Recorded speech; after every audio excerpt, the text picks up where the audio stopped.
welcome to hour 2 of the night shift.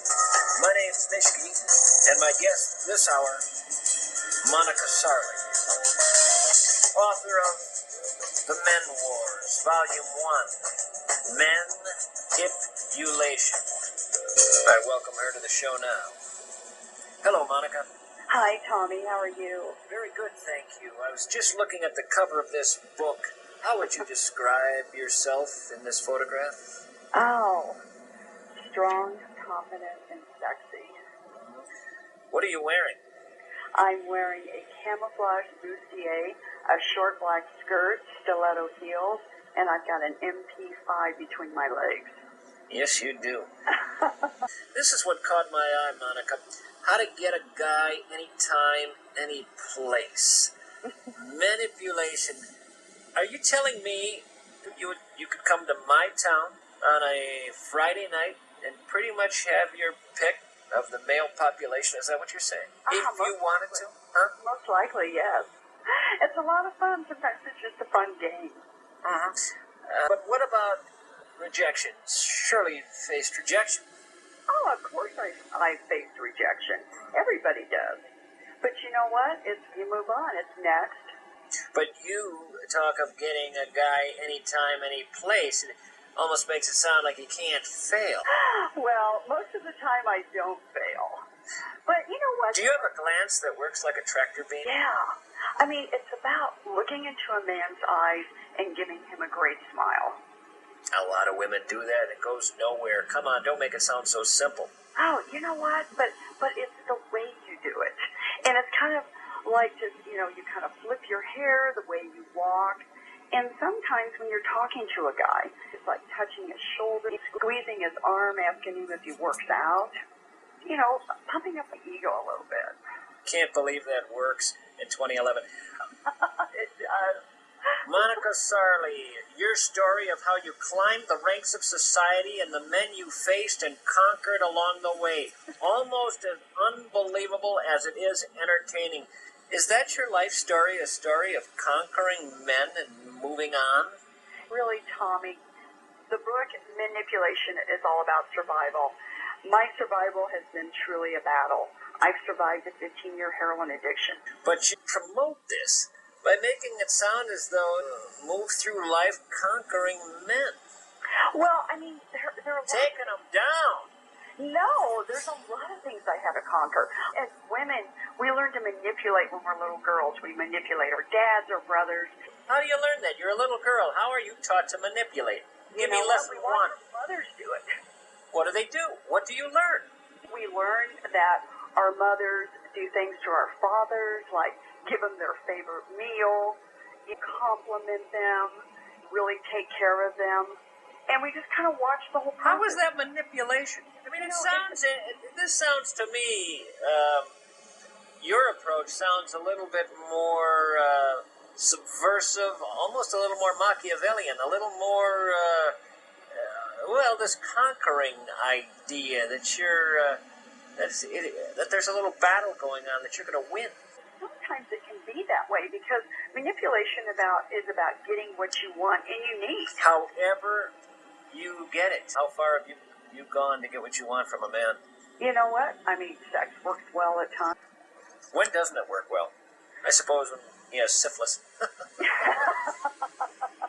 When you talk about manipulation, in my book, I learned to manipulate my father when he was drinking. I learned to manipulate... That's not fair, by the way. As a father who drinks, leave us alone during those hours. What about when it came to the big leagues? I mean, it sounds like you have operated in some circles where, the manipulation, with a capital M-E-N, almost seemed to work in James Bond-type fashion. Were you in trouble with the feds? I heard you were. You know what? I was asked to go into witness protection at one point. What the hell kind of life have you been living? Oh, it's been pretty crazy. Well, what were they asking you to do that for? Well, I was friends with a kingpin drug dealer we were really close friends, and I had to testify in a big court case. And they thought he would kill me, but I kind of made a deal with the guy. I didn't take my chance on the feds. I took my chance on the drug dealer I've been friends with. These are some questions that I have in front of me associated with your book. Which type of men are harder nuts to crack? Are men suckers for looks? An innocent touch of the hand while talking? Does that work? What are 3 things women do that work like magic to get what they want from men? Plus, for men, how can you spot a manipulator a mile away? Let's start with the last one. If I'm sitting in a bar tomorrow night, how will I spot a manipulator? A woman that when she walks up to you, she almost seems too perfect.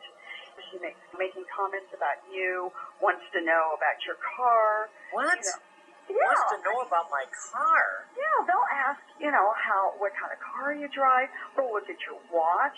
Now, wait a minute. I obviously have been out of the loop. I don't think I was ever in the loop, frankly, but I've never had an experience like that where a woman comes up and says, just curious, what do you drive? In the conversation, it can kind of come up. How? How would it come up? You're sitting there, you're having a drink with her. And then all of a sudden she says, what do you drive? Sometimes they ask that. I'm trying to think of what could happen that could get her to ask about your car. All right, let's move on to this question. What are 3 things women do that work like magic to get what they want from men? Let me guess, it just happened in Colombia. The women withheld sex till they got a road built, and it worked. My God. They do it through sex. Sometimes they do it through food. And also asking a guy for his opinion and for help, making him feel smart, strong, and needed. You know what's just depressing, though? If you're not serious, if you're asking for help and you really don't need it, and the guy's helping you, if he were to ever learn that he's being played, it would shrink him in more ways than one. What type of men are the hardest nuts to crack? Well, I think sometimes the guys that are maybe high-powered CEOs that are, really in control. And the thing is, men like that, you have to really study. All the men around this area like that have recently been imprisoned. Yeah, really? Yeah. Wow. The one thing we're learning about these well-to-do men is that they often end up at the end thinking the rules don't apply to them. I wonder if that would be the same with you when you're dealing with them. You never know. Monica, have you ever teamed up with another woman? Kind of double-teamed a guy? Oh, tag team? Well, it kind of all depends on what you're talking about. I don't even know what I'm talking about. Oh, yeah. I mean, there's been times that I've tagged, with another woman, a guy. Tagged him? Yeah. Graffiti on his body? What are we talking about here? And had some fun. I see. Just had some fun. My manipulation has never been malicious. No. Manipulation is about... No, that's why you're on the cover with an AK-47 and a look that says, don't touch me or I'll waste you. I might waste you anyway. Manipulation is it's all about survival. And just really, I wrote it to help women and men who are struggling with their demons, their addiction, their abusive relationship. Yeah, I don't think that's the way the book's being marketed. So if you think women like that are going to buy it, you're crazy. You're going to get women who want to learn how to go manipulate a guy. You got to look at how this thing is marketed. My God, look at your website. What the hell's going on there?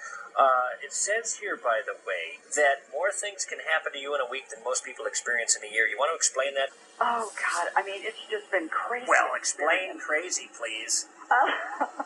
Well, I mean, I had a nutty day myself. The garbage truck was late. Go ahead, tell me what your week's like. Well, sometimes I've had an experience where I had a SWAT team come into my house. My God. Did you do them all? Did you do every one of those guys? No, I mean, some of them were pretty hot, but...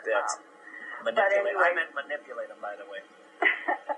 Well, I had to... The situation was that they were after a boyfriend of mine, and I had to make sure it wasn't me they were after. I mean, I hadn't done anything, but, I kind of made sure I kind of made these guys my friend. Wink, wink. Yes. So, did you go on the witness protection program? No, I didn't. Why? I didn't have to. I I made a deal with my friend who was in prison, and I had to testify. I had U.S. Marshals guarding me, and he basically said, do what you need to do, because I told him, I said, I won't do well in prison if I don't testify. I won't like the food or the clothes. Is it possible some of what you write in this book you made up? No, absolutely not. It's all true. I see. What, are you married? That's one thing, Tommy, that I don't lie. That's how I stayed clean 25 years.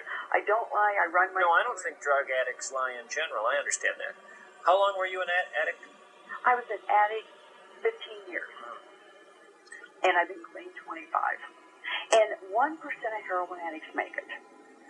So I have survived this, and again, it's just about, helping people and giving back. Why do you have a gun on the cover of this book? I did it for fun. I see. Sensationalism. I like shock value. Are you with a man right now? No, I'm not. I'm a man. We're talking. Sure you are. I'm on the line with you, yeah. You don't sound like you're ever going to end up with a guy. Oh, really? You sound like you'll be a little hard to handle. Oh, no, not really. I mean, there are Do you always like to cuddle? men in my life, sometimes 2 or 3. Huh? What'd you say? I'm sorry. What? There's always a man in my life, sometimes 2 or 3. Sometimes women like you at the end just wind up with a pet. Maybe a French poodle in a nice penthouse looking out the window saying, "Ben, they're done there. Don't need him anymore." Yeah, that almost happened. Explain. Oh, there was an Italian count that was chasing me around Italy Of course. one summer. And he wanted to find me an apartment in Monte Carlo. That's, I think, slang. He wanted me to be his mistress, but you know what? I couldn't sell out. I couldn't do it. It sounded great and glamorous, and I thought it'd be a great chapter for the book. But in the end, I couldn't do it. Is anybody actually buying this book? Yeah. You sure about that? Are the publishers telling you that, or? Yeah, no. I mean, we know that it is selling. It's been, because I got mine free, so. It's themenwars.com, in case anybody wants to know about it. Men Wars. Why do you make it into a war? Well, because my life it's been a battle. With men? Yeah, I mean, it's been a battle with everything. How the hell with the other things? We're talking about men here. Has it been a war with men? Because it says the men wars. It doesn't say the everything wars. It says the men wars. Manipulation. The whole damn thing's about men. Men. It's not about drugs. It's not about how to teach people how to live better lives. It's not a freaking life coach book. It's about men and sex, and you've got a gun on the cover, and you look like you're going to kill some people. Do you understand how to market a freaking book? I'm sorry. Wow, you really got carried away there. A little bit, sorry. That's okay. I felt, You felt empowered to do that. Yeah, and I know how to manipulate myself. I also watched my mother growing up. I was married for 24 years. Oh, boy. And Is he my dead? husband was also an addict. So there was a lot of I manipulation. bet there's a going video of him that looks a lot like the late Colonel Gaddafi video. on. Well, as you say that, he is deceased. Yeah, my mom taught me how to read into people. What finally did it? Did you find someone better and more powerful? Someone with a rock? Now, you know what? Our marriage ended because he couldn't clean up. And it was really sad. And he ended up dying of a heart attack, but he had hepatitis C. I'm sorry. And he died 10 years ago. You never had children, huh? No, we never had children. Would have been fun to manipulate them. They're easy, too, especially at about a year and a half. Yeah, you could mold them. Do whatever you want with them, yeah. Sometimes you can just leave them in a laundromat. I've done that.